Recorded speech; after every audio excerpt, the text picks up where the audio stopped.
All right, good afternoon, everybody. It's Jay again, and it is February 2nd here in Phoenix, Arizona. And everybody's always wondering what the yard looks like, or what a food forest or a tropical jungle looks like in the middle of the winter. And so I thought I'd do a little mini tour video here and go over some things. And then also you'll get a chance to see the yard yourself in person here at the end of the month. At the end of February, March, April, and May, I'm going to be giving my kind of official tours where you can come over here and see this stuff in person, because I'll tell you, seeing stuff on video and in person is a whole different experience, especially when at the end of those months you guys will get to try some fruits that maybe you've never had before, because I do some taste testing if you like to try some fruits that you've never had before. So we're going to do a little walk around here. I'm going to show you some things and we'll go over some plants, and I'll tell you, it's spectacular. This has been probably our best winter ever. It's been our warmest winter ever. We got one little cold spell and we're due for 28 degrees here the next couple days, but I don't really see it being a problem because it's just a really short cold spell and it doesn't really damage the plants unless it's really long term. So 3 days in a row, everything should be okay, especially if I keep the yard as moist as I keep it. And I do have a microclimate here, which keeps things substantially warmer. And of course the soil is fully amended and provides warmth from below. So I do know winter protection, I do know covering, and I really want strong plants that can do it on their own. So that also factors in. If you're buying a $45 tree and you're putting $500 worth of frost protection on it, well, that kind of defeats the purpose. So you got to kind of pick your battles on these guys.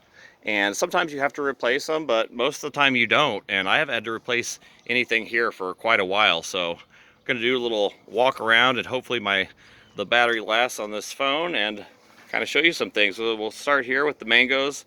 Some mangoes here in the front. These guys look great. Star fruit. Just look beautiful. Chico sapote. This is one that I'm really shocked with, that it doesn't seem to be bothered by the heat or the cold. It's got a nice little fruit there forming for me. And then I'll kind of back up along the row here. We'll start out here with the olives, because man, these guys always look good. Nice evergreen for you. Mulberries are dormant. Cactus fruit, Barbados cherries. These guys look great. Nice and green and lush out here, even after the cold. Pomegranates are dormant. Pears are dormant. Guavas look pretty good. A little bit of frost damage there at the top, but that's to be expected. Kind of pan back over here to the wax apple, which looks phenomenal. Super evergreen. Just looks really great against the house, having all these nice tropical evergreen fruiting plants here in the middle of the winter. Guamachill, he looks pretty good. Mamie sapote, pineapple guava. These guys always look good during the cold weather. They just love the cold. Pan back over here, apples are dormant. Guava, he looks pretty good. A little bit of cold damage. Figs, they're dormant. Dragon fruit, these guys just look phenomenal. Just look stunning. And if this video clips off, there will be a part 2, and I'll just kind of finish up some of the stuff here. Mangoes, plums, they're dormant. A lot of the stone fruits are dormant. Aprium's dormant. Another mango, or another guava, I'm sorry. Red Malaysian. He looks pretty good for the winter. Citrus. All the cactus look decent. The citrus look pretty good. They look really good this year. Nice and green and lush. We've got some flowers here on the tropic snow. These guys are always early, but there's going to be a ton of fruit on this one. Kumquats, just gorgeous. Kaffir limes, just absolutely beautiful. Everything is just stunning and green and beautiful. Citrus, finger limes, all these mangoes. They're just beautiful out here, starting to bloom. Here we're getting our flowers. guavas, white sapotes, more mangoes. I mean, man, these are just absolutely beautiful. The dragon fruit look good. These are all fruiting, mature fruiting dragon fruit. The sugar cane looks good. The bananas look good. I mean, man, guavas, a little bit of cold damage always, but they still look pretty good. They're new growth. This looks really good.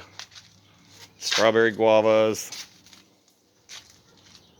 curry.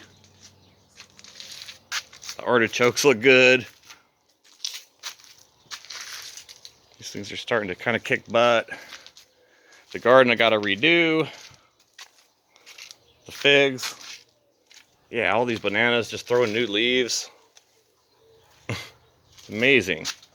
Dragon fruit just piling up. Look at this rainbow eucalyptus. This thing is beautiful. Way up there. Way up there now. Isn't that cool? Got all this nice shade, dappled sun. Look at the size of these mango leaves. Look at these things. Look at that. That is just incredible. Tell me that's not a happy mango. All these mangoes are happy. Jaboticaba. More pineapple guavas. It's just endless. Just endless through here. Mangoes, key apples. This key apple's gotten huge. Let me pan back over. Get over to the other side. The things in the planters look good. Mango in the big planter. These mangoes look good. I mean, wow. Wow, wow, wow. All right, let's get back over here. Ooh, the nectarines, they're beautiful. Look at this. Look at the bees. The bees are going crazy. Just beautiful, look at these. Nectarines. Squeeze back over here to the yard. All the tropical stuff looks amazing. Curry leaf. The mulberries are dormant, but the ice cream beans taking off again, and that one's getting huge. That's going to be a huge shade tree. Oh man, the mangoes are just stunning. The sugar cane out here. The avocados look good. It's like a total jungle back here now. Ebbing silverberry. White sapote. I bet it's blooming. Yep. White sapote is blooming, and that's going to be a big shade tree too. The ice cream bean's getting big. Everything's getting big now. Like everything's kind of hitting its 3 to 5 year point. And so it's really happy. Oh man, the nectarines are just beautiful. Gonna get a lot of fruit off those this year. But yeah, I mean, look at this. It's just amazing through here. The lychee. Lychee look good. The dragon fruit starting to grow on my trellis here. It's got all new growth. The longans. Longans love it here. Look at this huge one. Got a huge one over here. I mean, this one's going to be a shade tree soon. I'm going to have a longan shade tree because watch, I'm standing under it. That's becoming quite a large tree. Chocolate pudding fruit. I mean, I can't believe I'm actually getting these. Like, look at these. I can't believe I'm actually getting these in Phoenix, Arizona. And they're all over the tree. So that's black sapote or chocolate pudding fruit, and that's becoming a large tree too. See, that's way up there too. Peanut butter fruit, you got a little bit of cold damage. on his leaves, but this one, he's probably got new growth already. Yeah, these things grow back really fast. Let's see what else is through here. Not to kind of duck through here. Everything's like really grown in. The mangoes. This one's gotten really wide. This one's gotten really tall. Like, look at that, because there's my brick wall right there.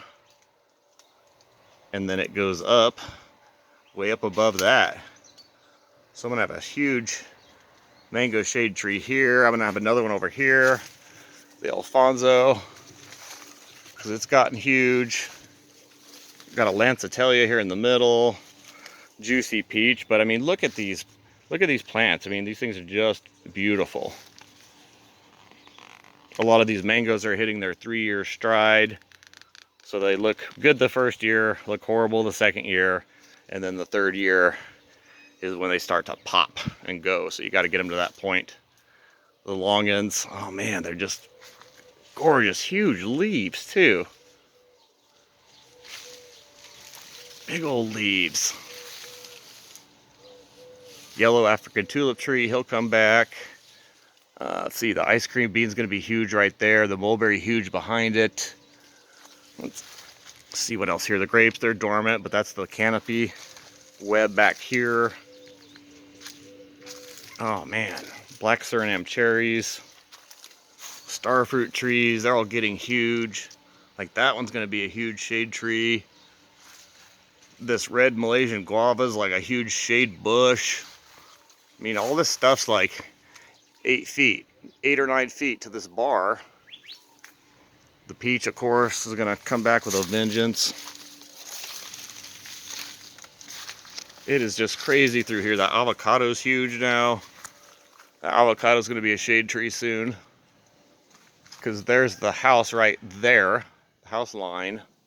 And so there's the avocado way up there. So I would call that a shade tree. Let's call that a shade tree. That's in the full sun. Starfruit right next to it, just as big. Mango right next to it. I've got a big one over there. You can see it way up here. I mean, there's my power lines, or the power lines, and the house. So yeah, I mean, these guys are big. This Chico Sapote, I mean, this thing's just a monster now. And it's like you come back in here, and there's just so much fruit. Like especially this Chico, like one there, like every branch, if you look, 1, 2, they're just hiding. You just can't, you gotta look for them. So there's another one. Another one. There's a bunch right here, 2 right here. And then it's got all these blooms and extra fruit that's coming. You can see it right here. So I expect this tree to like always be loaded with fruit, with these sapotes. And this one, yeah, is way above me now. So that's a shade tree. Let's see if I can squeeze back in here. Barely. There's mangoes above me. These are above me now. That starfruit's way above me. Got a fig over here that will fill in. Then if we kind of look over the pond here, we've got the water, of course, which provides the humidity. You can have things like the Mamie sapotes back here. They like a little bit more of that humidity. So the Mamie looks good. The pink powder puff, like those are beautiful blooms. I mean, look at that pink against the green. They're just absolutely beautiful. Beautiful, beautiful. Kind of get back over here, the bananas. These things are just insane now. I don't even know what to do with them. Like they are big. This became a banana stand in basically a year. And if you look in here, there's like 10 bananas in here. And the size of them is just insane. Like these stalks, I don't know if that does it justice there, maybe, my hand there. But like that's solid. Like that is solid. And then it's got all these pups, of course, that are shooting up literally everywhere. Nice strong pups, nice and green. More mangoes back in here, and blackberries and rose apples. But yeah, this banana should be throwing a flower soon. This looks beautiful. I mean, the green leaves, the nice new green growth on them, a little bit of frozenness on the tips. That's what's going to happen, but the basic plant other than that is just wonderful. Wonderful shape.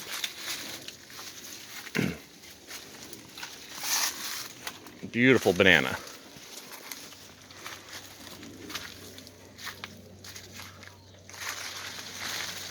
So yeah, this isn't even like a quarter of it, because there's the whole front yard, which I'm probably not going to do on this video.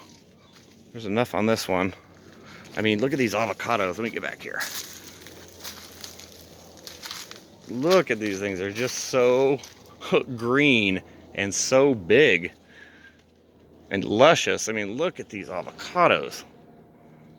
Like, they love the soil. They love that compost I make for them. Look at this one.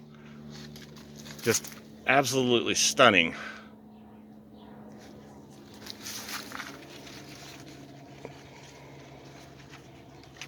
See? See, one of the tricks is you let them grow like a bush. See, I got it growing like a citrus. Everybody wants to make a tree out of it. But if you bush them, they're easy. And yes, that's a block wall. Look at those. They're just stunning. So bush your avocados, I guess. Alfonso, mango, man, he's getting big, because this is a strawberry tree above him, and so he may end up taking over that strawberry tree. Owari satsumas, Barbados cherries, curry everywhere, mangoes everywhere, moringa above me. It's just nectarines, just beautiful. Just beautiful. Green everywhere. Everywhere you look. Now, yes, there are some dormant trees in here, so there are some sticks, like the persimmon. He's a stick figure. But when you kind of intermix things, even in this jungle, I mean, man, these mangoes are just amazing. These are the most beautiful green in-ground mangoes that I've ever seen here. And fruit, all these fruit. You've seen previous videos of all these mango trees. This is the Hayden. Same tree. Beautiful trees. Pomelo. Oh wow, I forgot to see a big pomelo back there. I didn't even see. Wow. Look at the size of that guy.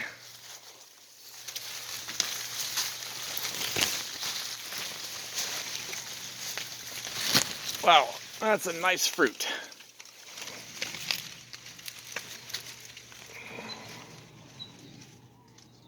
Focus. That is beautiful fruit. Pomelos. He's just stuffed in this forest here, growing over the fence, as is most of these. Pomegranates. Neighbors get those. Pink lemons. Finger limes. Pears. There's a big old pear above me. I mean, geez, this is like epic. These are becoming epic trees. Peaches way up here. Moringas, of course. Mulberries. Way up here.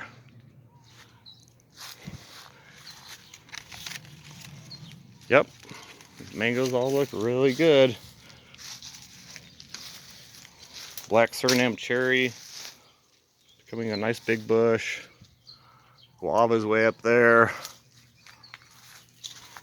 Figs over the fence. Plums over the fence. Mango, mango, mango, mango. Dragon fruit.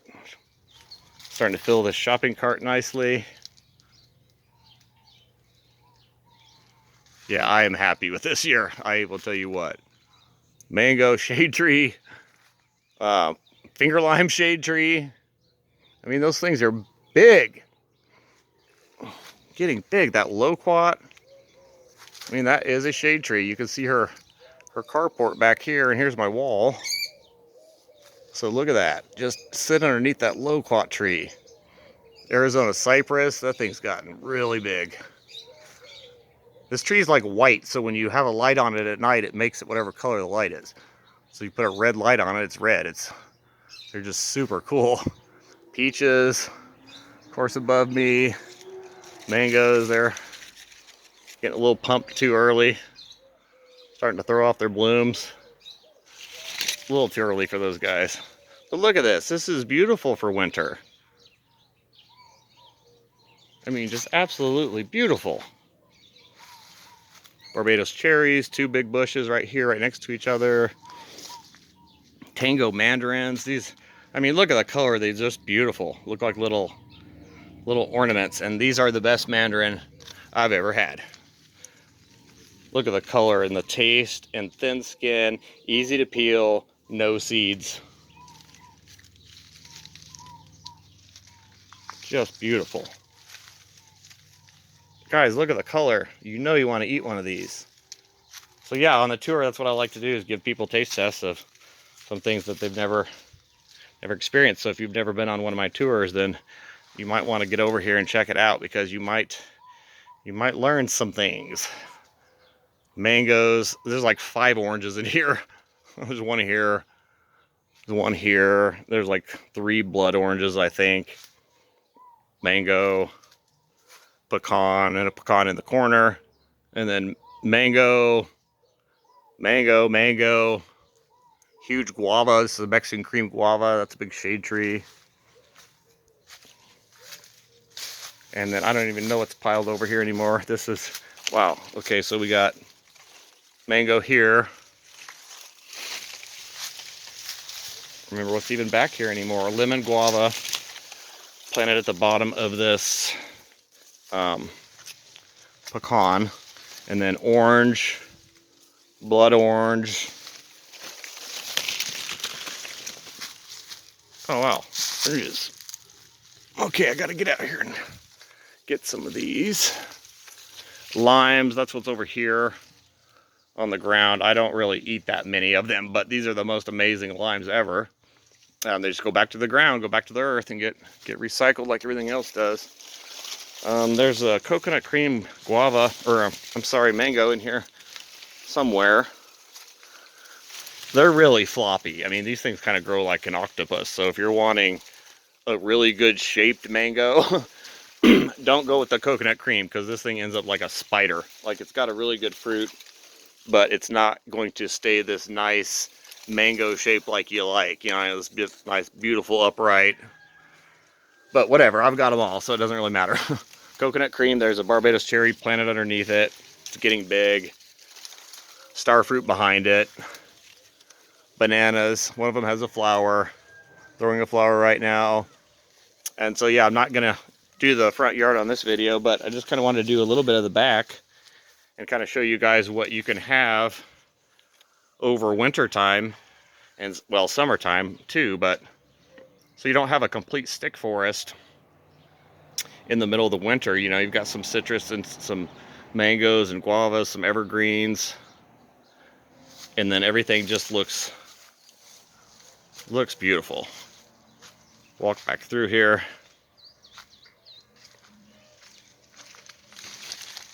It's going to be a good spring. So yeah, I'm going to have you guys over and take a look. Answer all your questions on how to get this stuff to live here and grow and be productive, especially. That's kind of the main part of what I do.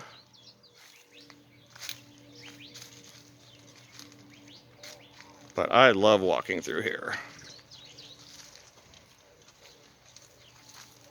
Finding new things all the time. Making sure all your stuff's in good shape.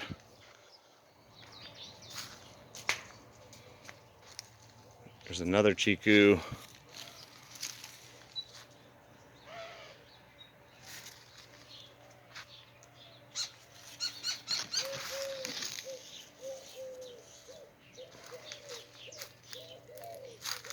Orchid trees are blooming right now. All the evergreens just look beautiful.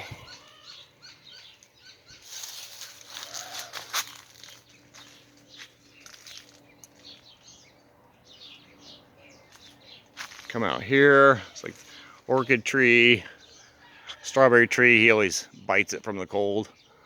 But I mean, that rainbow eucalyptus, it's just way above that jacaranda now even. Just awesome against that skyline. And then this jacaranda will bloom purple. So we'll have those purple blooms. The eucalyptus white behind it, so we've got the white and the purple. The magnolia, that's got a big white bloom. The strawberry tree, little white blooms. The orchid tree, it's got purple. And so a lot of the pollinators kind of hang out here in this area, and they're always being fed something. And in fact, I noticed them active all winter. Come back here, I've got my own little beehive, or bees as you will. They kind of moved in on their own. I didn't exactly put in a beehive, but back here I've got this air conditioner here, and you see they've taken over this little opening here that's in the wall, which doesn't go inside. In fact, they can't even get inside from the air conditioner. That's all blocked off too. But I just think it's kind of neat because they've kind of built their own little home in here, and you can kind of peek in here. They're gonna get mad at me, but kind of show you down in there. All right, dudes, I'm out. Push that back close for them. There you go.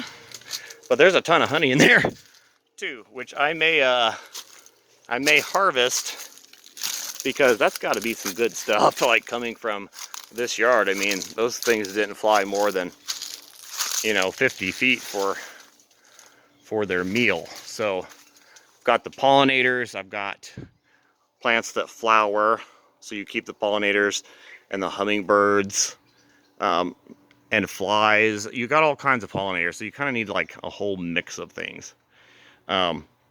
Beehive would be nice. Those guys, they don't bother me. I mean, I don't bother them, they don't bother me. We got kind of a mutual relationship here, so it's good to have some sort of that good pollination around you. And then of course the soil is key. I always talk about compost and how I make compost to feed the soil, which then feeds the tree. I mean, you pull back the leaves here, and it's just solid earthworm castings now. So my entire yard is over 18 inches thick now of pure earthworm castings.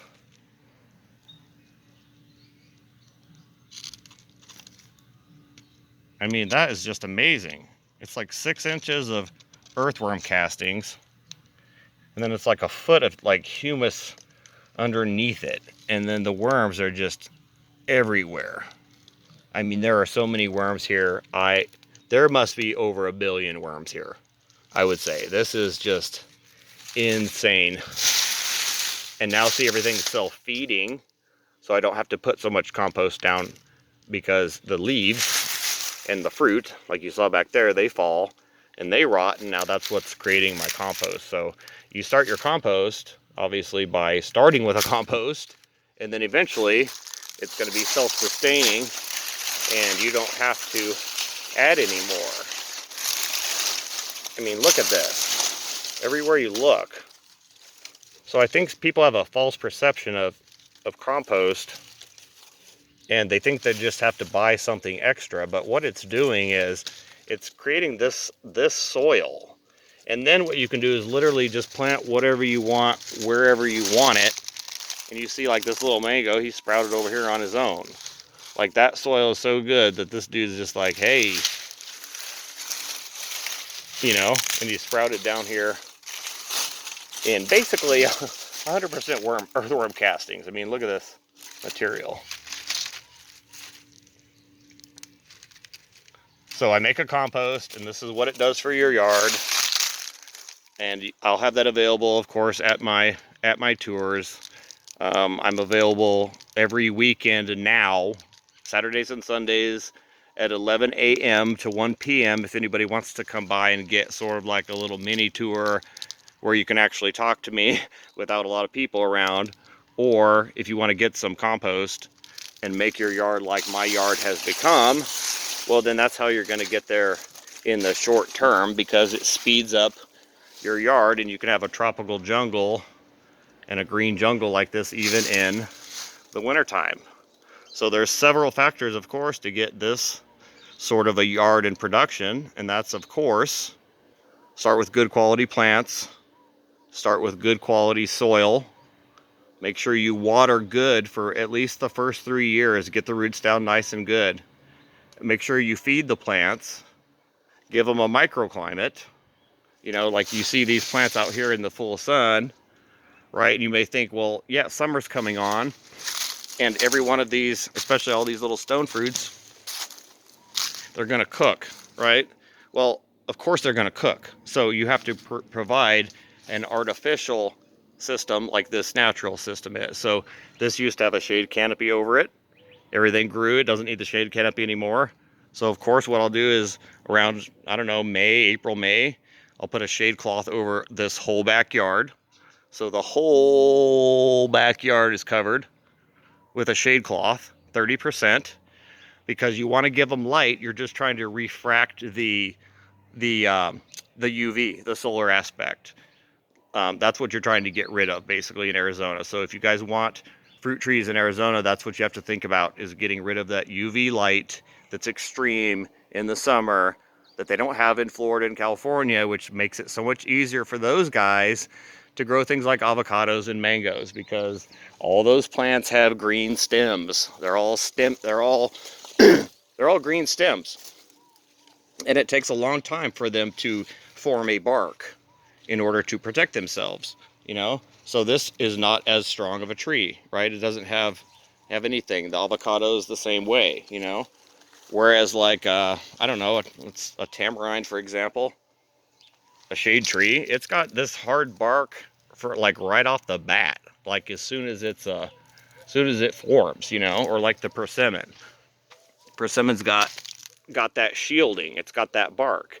But even then, you want to wrap a persimmon here in Arizona because they don't do as well as they do in like California or Illinois, you know?